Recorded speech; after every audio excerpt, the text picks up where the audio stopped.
심리적 지지선인 1800선마저 무너졌습니다. 어떻게 대응해야 될지 3인의 전략에서 알아보도록 하겠습니다. 오늘 이 시간에는 머니투데이 방송의 이학영 전문위원, 한국투자증권 투자전략팀의 김철중 연구원 두 분 함께 하십니다. 두 분 안녕하십니까?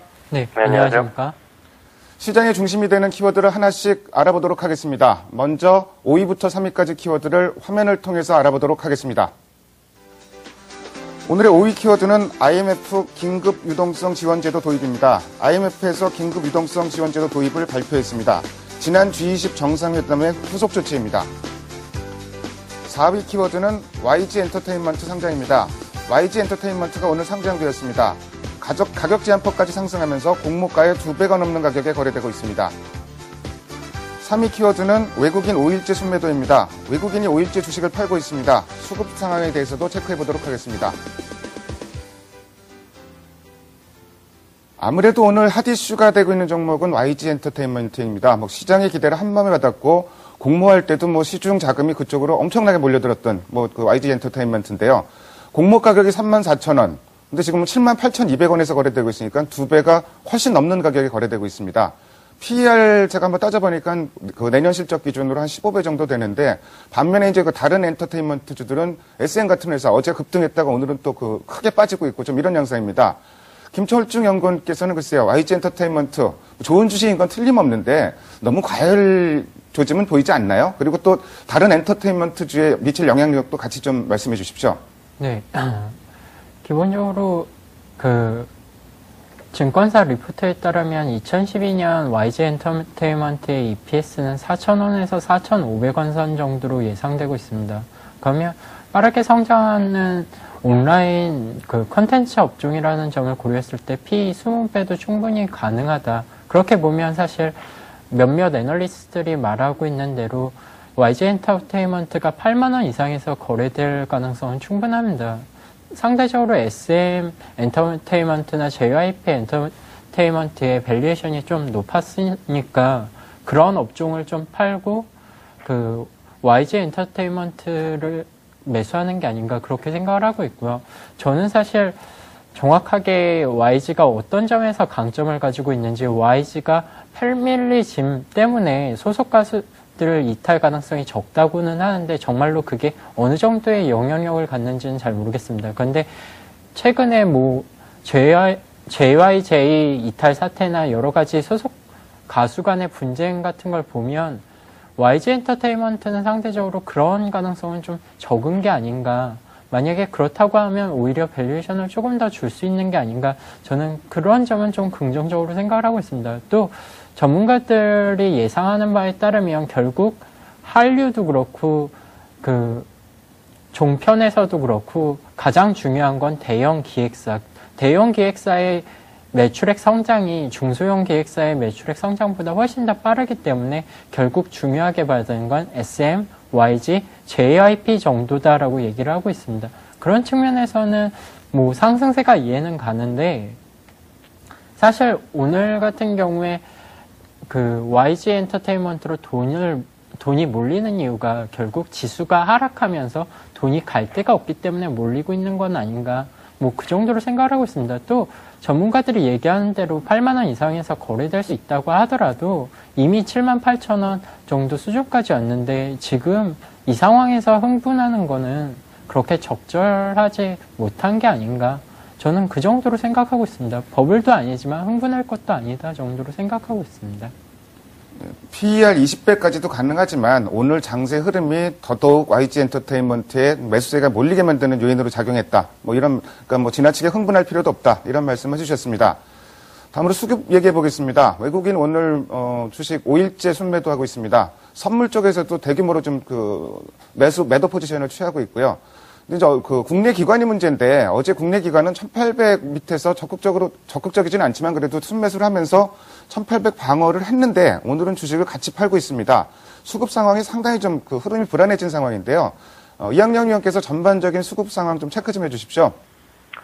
네, 외국인은 당분간 주식을 적극적인 순매수하기에는 한 가지 부족한 것이 분명히 있죠. 그것은 자주 말씀드렸다시피요. 외환 시장의 안정이 없이 외국인의 추세적인 매수 전환을 기대한다는 것 자체는 약간은 뭐 비논리적인 다분한 생각을 있다는 생각을 갖고 있습니다. 그렇기 때문에 외환 시장의 안정이 이루어지기 전까지는 외국인보다는 우리가 비빌 언덕이 있다면 두 군데가 있는데요. 가장 쉬운 것은 연기금이죠. 다만 이제 연기금은 시장을 완전히 되돌린다 이런 개념보다는요. 상당히 정말 초장기적인 투자자이겠고 안정성을 중시하기 때문에요. 주가 이제 과도한 낙폭을 하락을 제한하는 역할은 분명히 있다라고 분명히 말씀드릴 수 있습니다만은요. 연기금만 사갖고는요. 뭐 하루 이틀 뭐 좀 반납할지 모르겠지만 시장에서의 틀을 바꾸는 즉 하락이건 뭐 상승이건 간에 그 추세를 바꾸기에는 역부족이죠.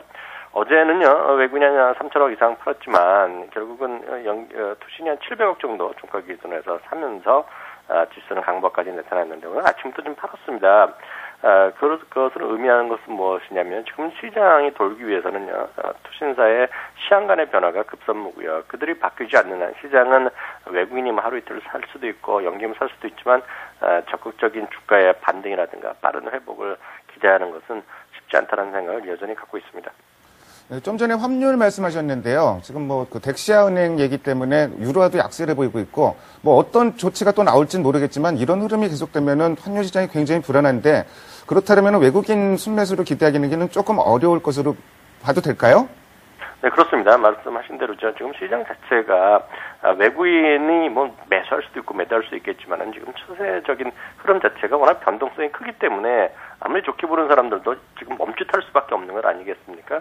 네, 그런 관점에서 외국인의 순매수를 기대하기는 당분간은 쉽지 않다는 생각을 갖고 있습니다. 어쨌든 국내 기관이 장세를 좀 방어를 해줘야 되는데 그 부분이 잘 이루어지지 않고 있는 부분이 좀 답답합니다. 다음으로 오늘의 2위 키워드를 화면을 통해서 확인해 보도록 하겠습니다. 오늘의 2위 키워드는 한미 FTA 비준안 통과입니다. 지금 어제 저녁에 가장 큰 뉴스였죠. 한미 FTA 비준안이 통과를 됐는데 여기 그 찬반 양론도 팽팽한 상황입니다. 근데 이제 오늘 시장에 미치는 영향력은 시장 자체적으로는 거의 영향이 없었고요. 다만 이제 아침부터 자동차 부품주라든지 일부 섬유의복 또 운송주라든지 일부 종목들에만 좀 영향을 미치고 있는데 그래서 이학영 의원 계속 자동차나 자동차 부품은 계속 강조를 해주셨었고요. 오늘 강세를 보이고 있는 자동차 부품주나 섬유의복주를 비롯해서 몇몇 종목들 계속 매수 접근을 해도 될까요? 이 부분은 좀 다시 한번 냉정하게 우리가 생각을 해봐야 된다라는 생각을 해드립니다. 제가 FTA 말씀드리면서도 계속 얘기했지만 FTA는 비준안이 통과가 안 되면 주가는 급락할 수밖에 없는 그런 악재라고 본다고 말씀드렸지만요.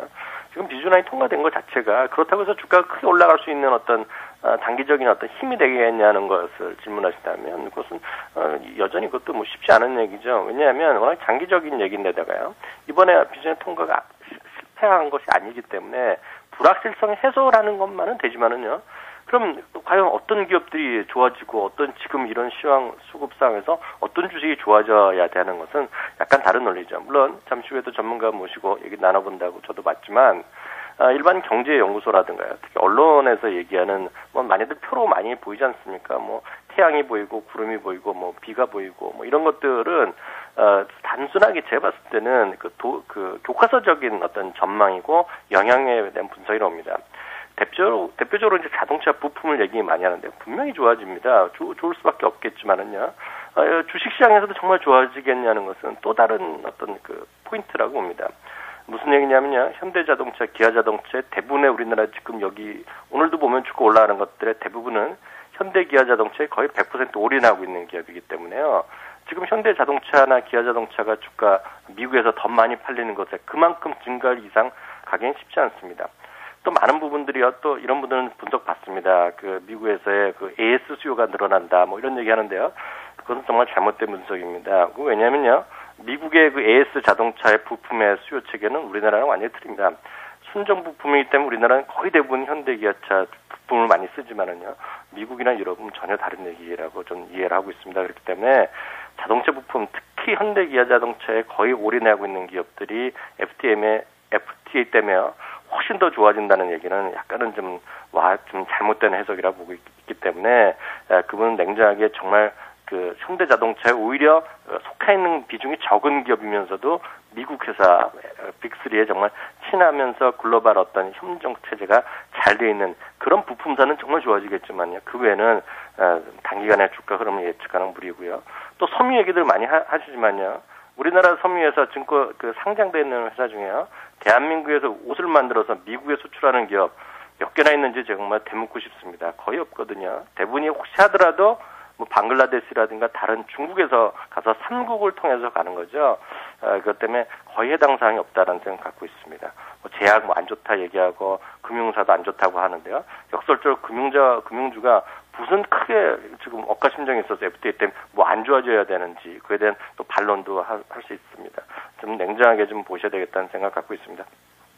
뭐 한미 FTA 불확실성 해소 측면은 있지만 뭐 단기적인 영향력 크지 않을 것이다. 뭐 이렇게 좀 정리를 해보겠습니다. 그래서 그 FTA 뭐 하면서 가장 수혜를 볼 수 있는 업종은 뭐 당연히 뭐 자동차나 자동차 부품을 꼽고 있고요.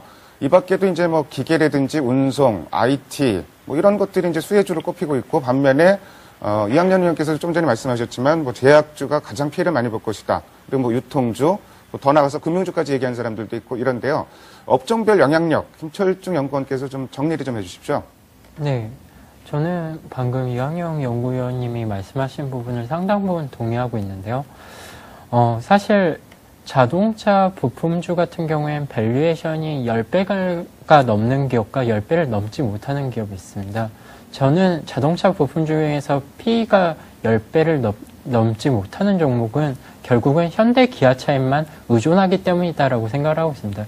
결국 현대 기아차에만 납품을 하는 기업은 현대 기아차가 단가 인하 조정 신청을 하게 될 때 상대적으로 교섭력이 떨어지게 됩니다. 결국 그러니까 영업이익률이 전적으로 현대 기아차 손에 쥐어지게 되는 거죠. 근데 만약에 이번 한미 FTA를 통해서 판매선 다변화가 분명하게 일어날 수 있다면 그렇게 따지면 중소형 자동차 부품사들이 판매선이 다변화되면서 단가 교섭력이 높아지게 되고 그렇게 따라서 결국 EPS 자체는 크게 상향되지 않더라도 밸류에이션이 높아질 수 있는 여건이 형성될 수 있다. 저는 그 정도로 생각하고 있습니다. 그래서 저는 일단 한미 FTA는 자동차 부품주에는 수혜다 정도로 생각을 하고 있고요.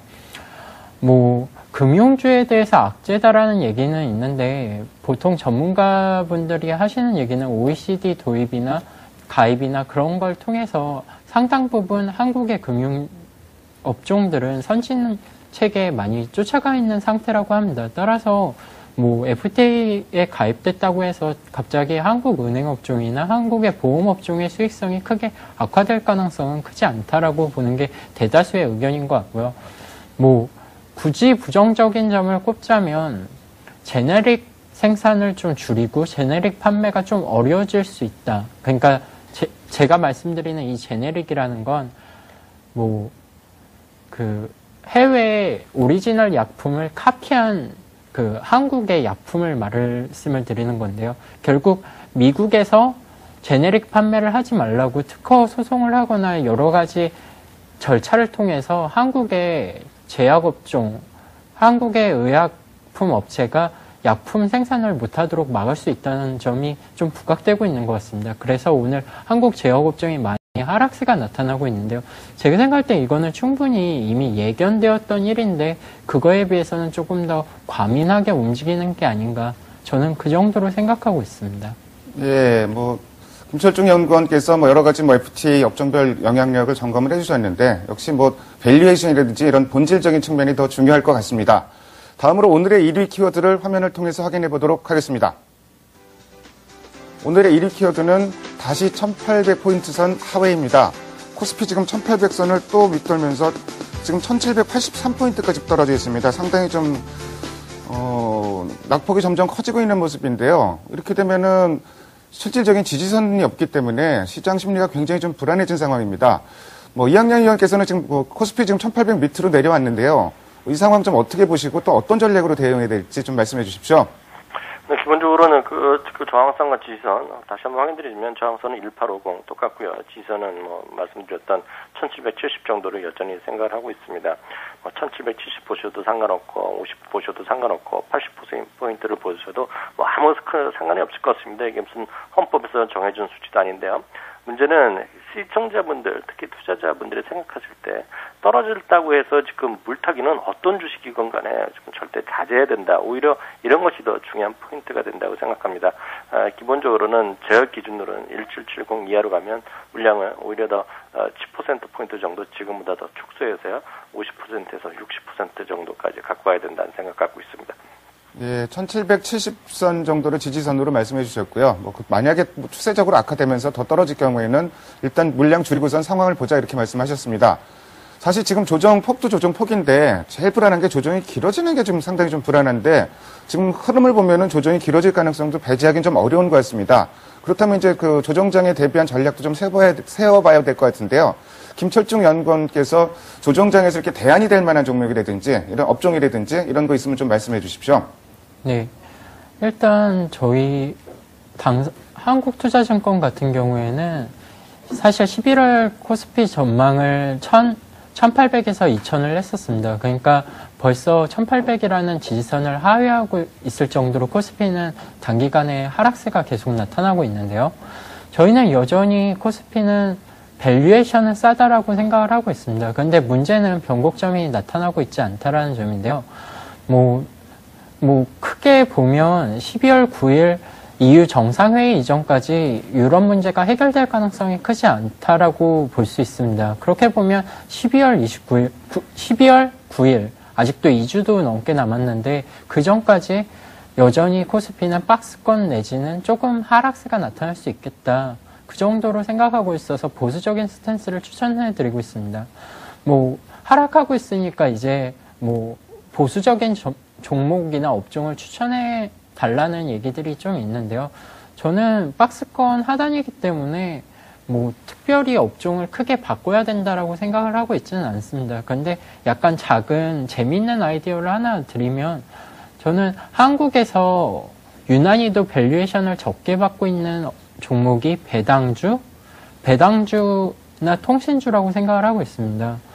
여러 가지로 매출 성장에 문제가 있는 종목이기 때문에 배당을 많이 할 뿐 매출 성장이나 이익 성장이 크지 않기 때문에 투자자들한테 외면을 받고 있는 업종인데요. 저는 헤지펀드가 들어오면서 이런 업종에 대한 밸류에이션이 재평가될 수 있다고 생각을 하고 있습니다. 사실 주식형 펀드 같은 경우에는 주가지수 대비 얼마나 아웃퍼폼하느냐가 중요하지만 12월 이후로 도입하게 될 헤지펀드 같은 경우에는 절대적인 수익률을 내는 게 중요합니다. 근데 3년물 국채금리가 3.5%, 3.4% 하는 상황에서 배당 수익률이 5, 6%가 넘어가는 종목은 충분히 매력이 있다. 그 정도로 얘기해 드릴 수는 있을 것 같습니다. 일단 무리하게 현재 상황에서 방어주로 교체 매매를 할 필요는 없을 것 같다. 다만 밸류에이션 측면에서 통신주와 배당주 정도는 관심을 갖고 볼 필요는 있다. 이렇게 말씀을 해주셨습니다. 지금까지 5가지 키워드를 통해서 오늘 시장의 흐름을 살펴봤습니다. 두 분 말씀 잘 들었습니다. 감사합니다. 감사합니다.